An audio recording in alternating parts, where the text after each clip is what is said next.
What's good, y'all? It's Drew here, back with another video. Today we're going to be talking about Shaman King episode 4. Don't forget to subscribe for more anime content if you haven't already, and obviously like and share with your friends. That would mean a lot to me. First things first, before the question of the day, shout out Thanos Duck for helping me with the topic idea. In the Discord, I have a section where I talk about video ideas, like, you know, ideas for a potential video, and he gave me the one for the last one for my top 5 favorite anime. So if you haven't already, obviously come through the Discord, because, you know, we do what we do in the Discord. Another reminder that I'm going to have a 400 subscriber stream at Friday, 2 p.m. Eastern Standard Time. So set up your calendars, all that stuff, you know, be prepared, because we're going to be in there. You have your questions, all that stuff, because so that's what's going down. But we going to get back to Shaman King. Question of the day is, what is your favorite guardian ghost? And we have enough. I think we've seen enough guardian ghosts to the side right now. I feel like mine is still obviously Amida-Maru, but you know, we're getting introduced to some interesting characters, so some interesting guardian ghosts. So I mean, I feel like I'm gonna see mostly Amida-Maru just because he's like the main one. But I feel like the other ones we've been introduced to are pretty interesting, like Mosuke and Basan. It really depends. The episode starts with Ryu finding a place to relax, or basically a new house or whatever, right? And Tao Ren basically tells him to get out of there. So Tao Ren kicks him out of the house. He's like, "This is my place." And I don't know how, but Ryu's hair grew back somehow. But then one gets cut again by Tao Ren, so it might be a little pattern here. But he cuts his hair. He's like, "All right, bro, you get out of here. This is my crib. And next time I'm gonna cut you. Next time it's gonna be your head that gets cut." So he steps off and he sees Anna, and instantly falls in love. And that's all. I mean, I can't speak on that. But so he falls in love at first sight type thing. And she says, she doesn't say no, but she's just like, no, she says you have weird hair. And he follows her. And then we go to where Yoh and Manta are. And basically, Yoh, you know, we know what Yoh's character is by now. It's been 4 episodes, but we still kind of know. Yoh's trying to buy a sword for Ryu because, you know, as you remember episode 3, that sword kind of got broken. So so that sword's broken. So they're trying to buy it, but Yoh didn't have his wallet. That's cool. You pay for it now, and then you can come to me to my house, and I'll give you, you know, the money back. So all right, they come. So they go to Yoh's house, right? And Yoh's house is really, really big. And I thought it was for something else, but his house is really big, and I think it costs like 1,000 yen, which I don't know the yen to US dollar translation. If you do know, let me know in the comments down below. But Ryu pulled up for some reason because he was following Anna, and he sees Yoh and Anna, and then Anna says that, "Oh, this is my fiance," which everyone kind of knows. So Ryu runs off, right? So they're chilling in a random place, right? I think it's another like house or area, right? And we see a ghost, and he's like, "Do you want revenge? You want revenge of those people? I can help you. I've been waiting 600 years for someone who has the kind of ambition that I'm looking for."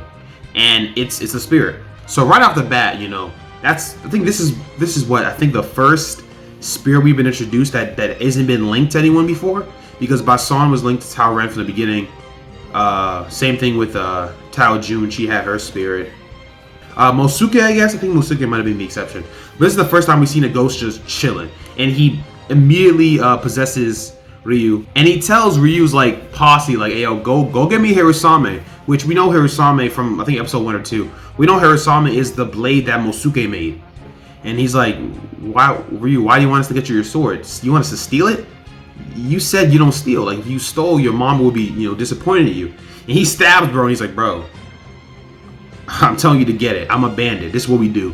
We go back to where Yoh and Anna are, right? Yoh, Anna, and Manta.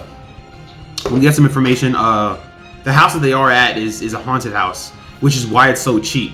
Which is low-key a gig. Like, if you were a shaman, or you're a shaman in the Shaman King verse, even without talking about fighting and stuff, that's a really smart way to use your powers. One thing I forgot to mention is Manta was also there, and this is the second time. I'm not gonna say this is a pattern, but Manta was caught up by I'm gonna say Tokageroh, who's the name of the spirit, because Tokageroh is possessing Ryu right now. So Ryu pulls up and he has Manta tied up, and he's like, "All right, bro, you won't fight me right now, or I'm gonna let this kid die." So obviously it's time to fight, right? It's definitely time for action.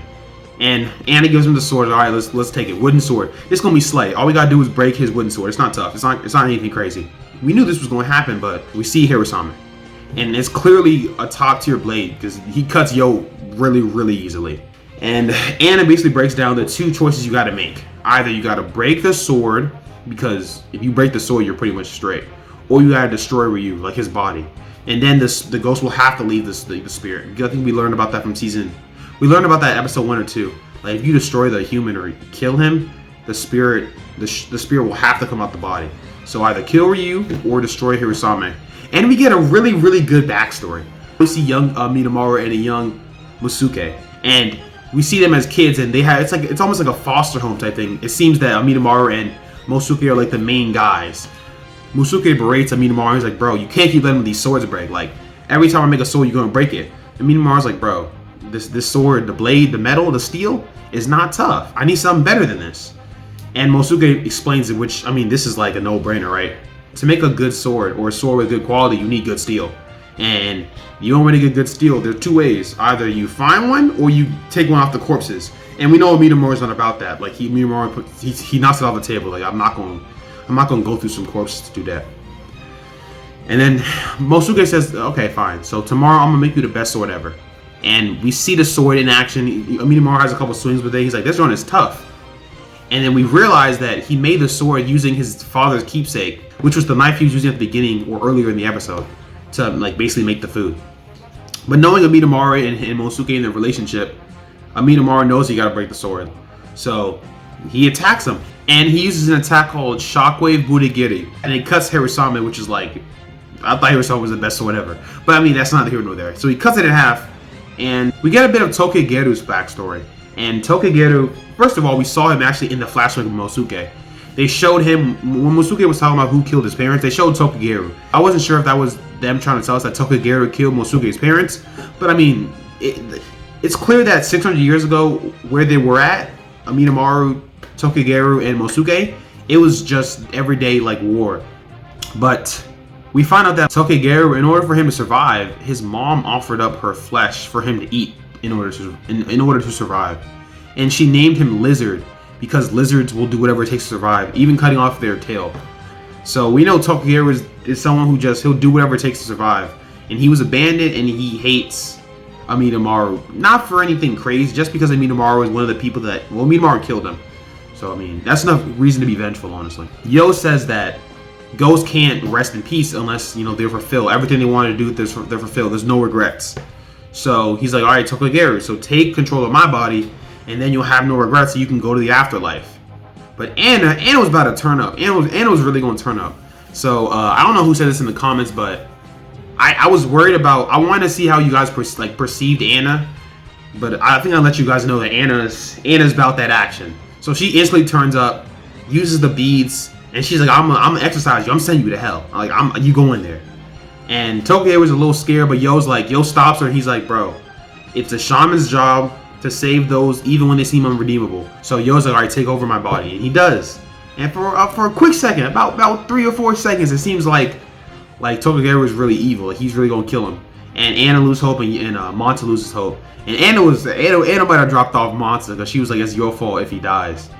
But this is another interesting thing with Yoh, because the instant that he goes into Yoh's body, he just sees how pure Yoh is and all that stuff, and he's like, how can you really do this for me? And he has a change of heart. So this is another case of Yoh being like, it seemed like the epitome of just a good-natured person. Like, no matter, so far, we haven't seen anyone that Yoh just despises. So that's an interesting thing with Yoh's character. We're learning a lot more about him. We pan up to a familiar face that we know. And that's Tao Ren. And he got this drippy, cold hoodie joint that I actually am trying to cop. That joint is really, really icy. But he has it's a long, like, a jacket joint. And he has the same weapon. And he says, Yoh won't be able to beat me with my new powers. Or something along the lines of that. And Tao Ren, will become the Shaman King. So, that's interesting because he's talking about some new powers. When he was first introduced, we saw he had the 100%, I'm gonna say Furuyoku, which is like the English dub, but he had the 100% integration. But for him to say he has new like abilities or there's something more, we're gonna be interested for sure, because the Shaman King tournament hasn't really started yet. Like we've seen like Tao Ren, who's a shaman, but that's really it. And it's clear that people are coming to Tokyo for the Shaman King, but it officially hasn't began. So we're really gonna see what's gonna happen there. So it's a really good episode overall. Let me know what you guys think down below. But I'm out, so peace.